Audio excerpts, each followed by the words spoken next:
Morgan Freeman, the of God, the soul of cinema, the man whose very presence could command silence. For over 5 decades, he was Hollywood's moral compass, a pillar of wisdom, strength, and quiet dignity. But behind that calm exterior and the soothing voice that millions adored, lies a tragedy few truly understand. Now at 88, Morgan Freeman carries not just the weight of a remarkable career, but of profound personal loss, physical pain, and a loneliness that fame could never cure. From the heights of Oscar-winning glory to the shadows of scandal, heartbreak and debilitating injury, his life is a tale of resilience often confused for happiness. Freeman is not just an actor, he's a survivor. But what exactly has he survived? What truths has he kept hidden from the public eye for decades? And why is his final chapter so filled with quiet sorrow? In this emotional journey, we pull back the curtain on a man whose life, though celebrated, has been riddled with pain, loss of loved ones, accusations that shook his reputation, and a near-fatal accident that changed his body forever. This is not the story you think you know. This is not just about Hollywood. This is about a man who gave the world everything, and yet found himself alone in the end. At 88, the tragedy of Morgan Freeman is beyond heartbreaking. And once you hear what he's endured, you'll never look at him the same way again. From the outside, Morgan Freeman's life appeared to be a majestic success story, one of those rare Hollywood journeys built not on luck or privilege, but perseverance. His deep, authoritative voice became one of the most recognizable in the world, narrating films, commercials, documentaries, and even moments of national grief. But what that voice never told us was the agony it was masking. Born in 1937 in Memphis, Tennessee, Freeman was raised in a household marked by instability and poverty. His mother was a schoolteacher. His father, a barber who died of cirrhosis when Morgan was just 24. There was never much money, and the family moved often, chasing jobs and hope across the South. Even as a boy, Freeman knew pain and loss, but he also knew how to hide it. He turned to acting early on, not for fame, but for escape. But it would take decades for the world to notice him. Freeman didn't land a major film role until he was nearly 50. Before that, he endured countless rejections, worked in low-paying theater gigs, and struggled to pay bills. He often watched younger, less talented actors leapfrog ahead of him simply because they fit the mold Hollywood adored. Yet he never gave up. When his breakout role finally came in Street Smart, 1987, it was no fairy tale. He was already a man weathered by life, divorced, heartbroken, and emotionally distant from those around him.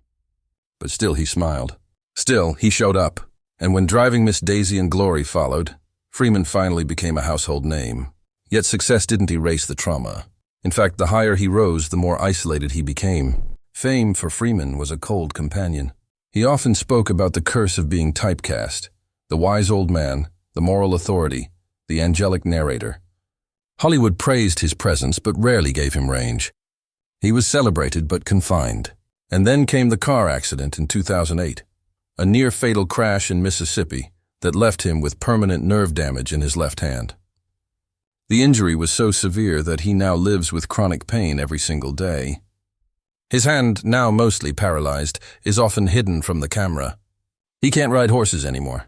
He can't sail his beloved boat. He can't sleep through the night without feeling shooting pain. And yet, he never complains. The man who played God on screen lives with a suffering that no audience can see. But perhaps the most heartbreaking part of Morgan Freeman's story isn't his childhood or his injury. It's the loneliness. Though he's been married and in long-term relationships, Freeman has always remained emotionally guarded. In interviews, his words are careful, filtered, distant. Those close to him say he spends most of his time alone, reading, watching television, or quietly reflecting. And when his granddaughter Edina Hines was tragically murdered in 2015, stabbed 25 times in a public attack, it shattered whatever was left of his personal sanctuary. The grief was so immense, Freeman withdrew from public appearances for months. The tragedy wasn't just in the loss of a loved one. It was in the haunting realization that even a man who brought light to millions couldn't protect the ones he loved most. As Morgan Freeman enters his 89th year, the world continues to celebrate his accomplishments, but few truly acknowledge the sorrow that has walked beside him every step of the way. Behind the calm voice and timeless smile lies a man who has lost far more than he's ever gained. And now, in the twilight of his life, that quiet suffering has become impossible to ignore. Morgan Freeman had weathered many storms by the time the darkest day of his life arrived, a tragedy that no amount of fame, fortune, or wisdom could prepare him for. In August of 2015, the unthinkable happened. His beloved step-granddaughter, Edina Hines, was brutally murdered in the streets of New York, stabbed over 24 times by her boyfriend in what witnesses described as a frenzied, almost ritualistic attack. The young woman who had once referred to Freeman as her papa died in front of neighbors and strangers. The headlines were brutal. The details were grotesque. But what few people truly understood was just how close Freeman was to Edina. She wasn't just a step-granddaughter by marriage. She was in many ways the emotional core of his fractured personal life. He had helped raise her. He had guided her toward acting. He supported her dreams and paid for her education. She was a bright light in a life often dimmed by loneliness. And when she was taken from him in such a violent way, something inside Freeman died too. The media, merciless as ever, quickly stirred up long-standing and unfounded rumors, allegations of an inappropriate relationship between Freeman and Edina that had previously been denied and never proven. Though no charges were ever filed and the family vehemently refuted the claims, the scandal only deepened Freeman's pain, dragging him into the kind of public nightmare that few could endure. For a man known for playing the voice of reason and morality, the speculation cut deeply, forcing him into silence. He didn't lash out. He didn't sue. He simply retreated into himself, as he always had. But those who knew him during that time said he was never the same again. At award shows and interviews, his energy shifted, no longer the wise, fatherly figure, but a haunted man going through the motions. Behind the scenes, his health continued to decline. His hand, injured in that 2008 car crash, remained useless and a constant source of pain. He began turning down roles, not just because of age, but because of emotional fatigue. And in private moments, he was often seen clutching Edina's photo, her presence still lingering in the only way it could, through memories. The loss wasn't just personal. It symbolized everything Freeman had spent his life trying to outrun: abandonment, grief, betrayal by those closest to him. And in the quiet aftermath of her death, he was forced to confront the hollowness of a life built in the public eye, but stripped of genuine human connection. He had played fathers, mentors, kings, presidents, even God, but he couldn't protect the one person who needed him most. The guilt, whether justified or not, settled into his bones and refused to leave. At 88, Morgan Freeman doesn't speak much about Edina anymore. When asked, he offers a polite nod, a short answer, and then moves on. But those brief moments of silence say more than words ever could. They reveal the ache of a man who has given the world every ounce of himself, yet couldn't stop the world from taking the one thing he cherished most. And in those silences, those pregnant pauses between sentences, you can hear it, the deep, unspoken heartbreak of a grandfather, a father figure, a man who will never forgive himself for not being there when it mattered most. While Morgan Freeman's public image has long been one of reverence and respect, the truth is that fame didn't solve his inner battles. It only hid them deeper beneath a polished exterior. With an Academy Award, multiple Golden Globes, and a career spanning more than 50 years, Freeman had achieved the kind of recognition most actors only dream of. He was beloved by directors, adored by co-stars, and idolized by millions across the globe. But behind the smiles on red carpets and the dignified speeches at awards shows was a man slowly unraveling under the weight of personal disappointments, strained relationships, and a creeping sense of purposelessness that fame could never cure. By his own admission, Freeman has lived a life filled with regret, especially in the realm of love. His marriage to Jeanette Adair Bradshaw, which lasted over a decade, ended in divorce in 1979, and though he later married costume designer Myrna Colley Lee, that too crumbled after 26 years. The split was painful and public, involving tabloid rumors and legal battles. Freeman, known for his calm demeanor, was forced to address deeply personal matters in courtrooms and in the media spotlight, a humiliation that left him emotionally closed off for years. While others saw him as Hollywood royalty, he often returned home to silence. No partner, no warmth, only the echoes of a past he couldn't seem to reconcile.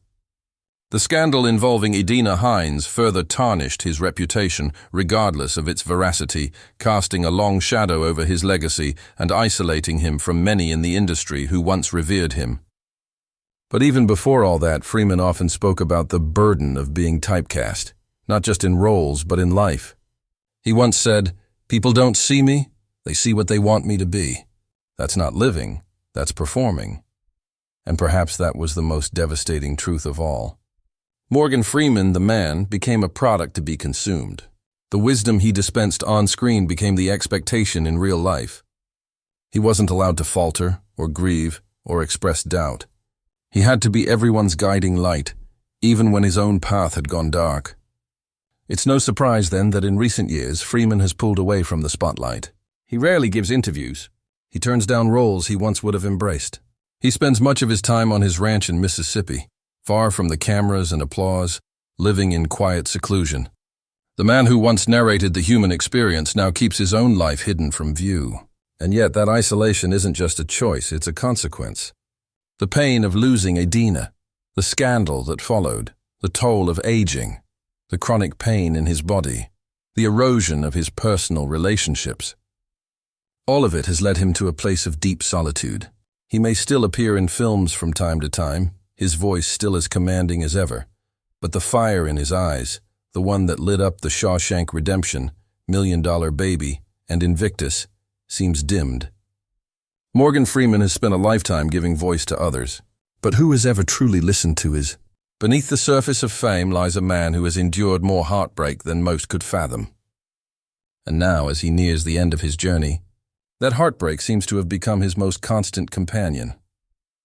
As Morgan Freeman stands quietly on the threshold of 89, what remains isn't just a catalog of iconic films or a legacy carved into the history of cinema. What remains is a man, stripped of pretense, finally confronting the weight of a life that was never truly his own. After all the applause fades and the cameras stop rolling, what's left is the silence. The kind that fills the hallways of his secluded Mississippi ranch. The kind that lingers in the space between memory and regret. For decades, Freeman gave the world everything he had, his voice, his strength, his presence. He embodied hope, justice, redemption, but few ever wondered who would give something back to him. The truth is, behind every performance was a man yearning for meaning, for connection, for peace. And in many ways, that peace eluded him. His health continues to decline, not in dramatic headline-grabbing ways, but slowly, persistently. The nerve damage from his 2008 crash has worsened with age, affecting his mobility and sleep. The pain is chronic, invasive, and emotionally exhausting. In interviews, when he speaks about it, his eyes reveal more than his words ever could. The pain isn't just physical. It's a constant reminder of fragility, of lost time, of the things he can no longer do. His once strong hands, capable of commanding presence with just a gesture, now tremble slightly. His once booming laugh has softened. He appears at fewer events, gives fewer speeches, and walks more slowly now, supported sometimes, always watched closely. Those who work with him speak of a man who is kind but tired, present but distant. There is still wisdom in his voice, but it's coated in weariness. Yet despite it all, Freeman refuses to play the victim. He has never demanded pity or begged for attention. Instead, he retreats into the shadows with grace, much like the characters he once portrayed, dignified, silent, bearing burdens no one else can see. And still, even in retreat, he teaches us something profound, that true greatness doesn't lie in fame or wealth, but in perseverance through unbearable sorrow. The tragedy of Morgan Freeman is not in how his story is ending, but in how lonely the path has been despite everything he gave. He was always more than an actor. He was a storyteller, a moral compass, a figure of reassurance in an uncertain world. And yet, in his own uncertainty, few have reached out to reassure him. The ones he trusted most are gone. The granddaughter he loved is buried. The industry he served now celebrates younger voices. And as he watches the world move on, he does so with quiet acceptance, not bitterness. But the sadness never leaves his eyes. His films may live forever, but Morgan Freeman, the man, has been slowly fading into the background, his final chapter written not in accolades, but in solitude. And as we celebrate him, we must also recognize the depth of his pain, the legacy of a life that, for all its brilliance, was marked by unimaginable heartache. Because sometimes, the people who shine the brightest on screen are the ones suffering the most once the spotlight fades. And in the case of Morgan Freeman, that heartbreak is far deeper than most will ever realize.